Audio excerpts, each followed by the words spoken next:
দয়া করিয়া কিছু সাহায্য আল্লাহর হস্তে দেন। আসসালামু আলাইকুম রহমতুল্লাহ। আমি এই মসজিদের ইমাম হিসাবে দীর্ঘদিন থেকে দায়িত্ব পালন করতেছি, কিন্তু মসজিদের পক্ষ থেকে জামাতবাসী অবহেলিত থাকার কারণে এই মসজিদটিকে কাজ সংস্থান আমরা পূর্ণাঙ্গভাবে করতে পারতেছি না।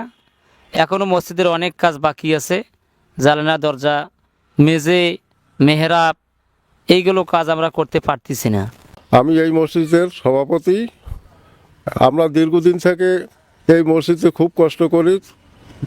খুবই খুবই দুঃখের বিষয়ে আমরা এই মসজিদের সমাপ্ত কাজ করতে পারছি না। অনেক আমরা গরিব মানুষ, হ্যাঁ, আমাদের এলাকার গরিব, আমাদের জামাতবাসীও গরিব।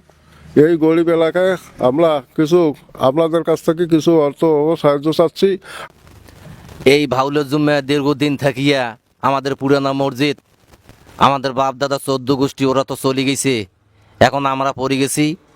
এখন আমরা কত কষ্ট হয়ে এই মসজিদটা নির্মাণ করতেছি, সকলের কাছ থাকিয়া অনুদান নিয়ে আমরা এই মসজিদের কাজ করলাম, ছাদ দিলাম, আবার মনে করো পলেস্টারও করলাম।